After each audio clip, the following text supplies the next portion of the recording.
Assalamualaikum warahmatullahi wabarakatuh. Kami dari kelompok 7, mata kuliah pendidikan IPS kelas tinggi.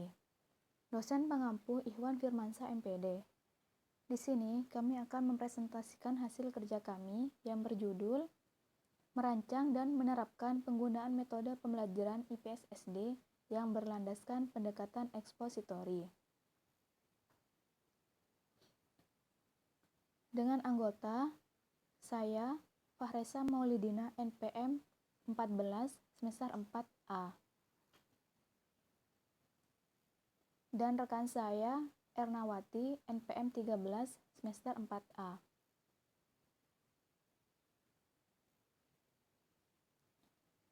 A. Pengertian pendekatan ekspositori. Pendekatan ekspositori adalah pendekatan yang menekankan pada pengolahan materi pelajaran yang telah jadi atau siap disampaikan kepada siswa. Dalam hal ini, guru memberi pesan yang telah siap sehingga siswa tidak perlu mencari, menemukan, dan memecahkan sendiri. Pendekatan ekspositori lebih menekankan pada kegiatan guru. Guru berperan sebagai penyampaian materi pelajaran, membimbing, dan mengarahkan kegiatan kepada siswa, serta mendukung dan memperkuat informasi agar dipelajari siswa. Dalam kegiatan belajar mengajar, dengan pendekatan ekspositori yang penting adalah menemukan informasi apa yang akan diberikan kepada siswa. Selain itu, harapan-harapan apa yang harus diingat dan diserap oleh siswa dari informasi yang disampaikan guru. Salah satu bentuk metode mengajar yang berlandaskan pendekatan ekspositori adalah metode ceramah. Dalam proses pembelajaran yang menggunakan metode ceramah, guru menyampaikan materi pelajaran secara lisan. Murid atau siswa hanya mendengarkan. Agar lebih aktif, perlu diberi variasi, misalnya dalam menjelaskan digunakan alat peraga atau media yang berupa peta.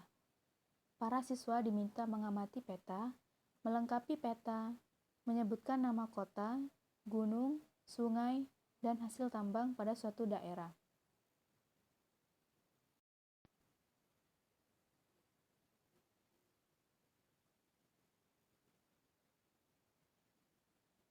B. Cara merancang penggunaan metode pembelajaran IPS di SD yang berlandaskan pendekatan ekspositori.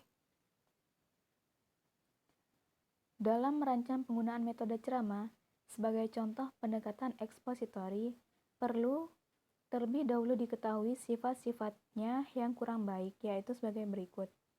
Pertama, kurang memberikan kesempatan untuk bertanya atau berdiskusi, memecahkan masalah sehingga daya serap siswa kurang tajam. Kedua, kadang-kadang pernyataan atau penjelasan lisan sukar ditangkap, apalagi jika menggunakan kata-kata asing. Yang ketiga, kurang memberi kesempatan kepada siswa untuk mengembangkan kecakapannya untuk mengeluarkan pendapat. Yang keempat, kurang cocok untuk anak yang tingkat abstraksinya masih kurang. Yang kelima, dapat menimbulkan kebosanan siswa dan verbalisme. Langkah-langkah dalam melaksanakan metode ceramah sebagai berikut. Langkah yang pertama, melakukan kegiatan pendahuluan, yaitu A. Menjelaskan tujuan pembelajaran, B. Mengemukakan pokok-pokok materi yang akan disajikan, C. Memancing pengalaman siswa yang relevan dengan materi pembelajaran yang akan disampaikan. Langkah yang kedua yaitu menyajikan bahan pelajaran dengan memperhatikan faktor-faktor berikut ini. A. Perhatian siswa, B. Menjelaskan materi pelajaran, C. Kegiatan pembelajaran sedapat mungkin bervariasi, D. Umpan balik dari siswa dan guru, E. Motivasi perlu selalu ditimbulkan. Langkah yang ketiga yaitu menutup pelajaran dengan kegiatan sebagai berikut. A. Menarik kesimpulan dari bahan pelajaran yang disampaikan, B. Memberikan kesempatan kepada siswa untuk menanggapi kembali bahan pelajaran yang telah dipelajari, dengan menghubungkan mata pelajaran lain. C. Melaksanakan penilaian akhir untuk mengetahui sejauh mana pencapaian tujuan pembelajaran. D. Tindak lanjut.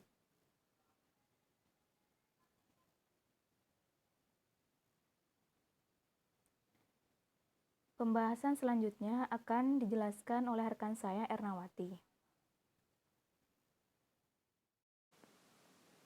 C.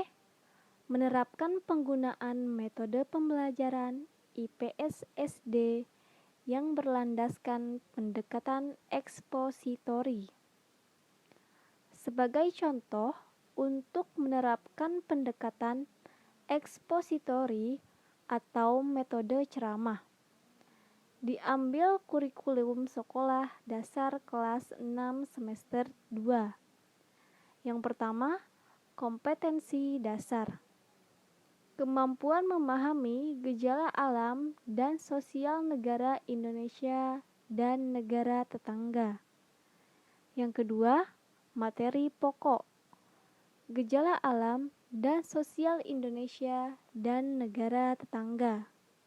Yang ketiga, hasil belajar. A. Membandingkan gejala alam negara Indonesia dengan negara-negara tetangga. B. Mendeskripsikan gejala sosial Indonesia dan negara-negara tetangga. Yang keempat, indikator. Menunjukkan pada peta letak dan nama negara-negara tetangga Indonesia. B. Membandingkan ciri-ciri gejala alam Indonesia dengan negara-negara tetangga. C. Membandingkan ciri-ciri gejala sosial di Indonesia dengan negara-negara tetangga. Setelah memahami materi pokok, hasil belajar, dan indikatornya, guru dapat memilih materi apa yang dapat dijelaskan dan materi apa yang diberikan sebagai tugas. Dalam memilih materi, perlu memperhatikan sumber serta fasilitas yang tersedia. Adapun langkah-langkahnya sebagai berikut. Yang pertama, melakukan kegiatan pendahuluan. B. Menjelaskan tujuan pembelajaran. C. Menjelaskan pokok-pokok materi. D. Memberikan apresiasi, misalnya guru bertanya, siapa yang pernah mencari kota Bangkok dan Singapura dalam peta? Tanda tanya. Kemudian, di negara apa kota Bangkok dan kota Singapura? Selanjutnya, guru menjelaskan letak kota Bangkok dan Singapura. Yang kedua, menyiapkan bahan pembelajaran. Untuk menyajikan bahan di atas, guru menggunakan peta Asia Tenggara. Kemudian dijelaskan letak negara-negara Asia dan ibu kota masing-masing. Setelah itu, dijelaskan ciri-ciri gejala sosialnya. Perlu diperhatikan juga kewaspadaan bagi negara Indonesia terhadap gejala sosial. Yang ketiga, menutup pembelajaran dengan kegiatan. Membuat kesimpulan, memberikan kesempatan kepada anak untuk bertanya atau menanggapi materi yang telah diajarkan. Yang terakhir, melaksanakan evaluasi dan tindak lanjut. Terima kasih atas perhatiannya. Sekian dari kelompok 7. Mohon maaf bila ada kesalahan. Wassalamualaikum warahmatullahi wabarakatuh.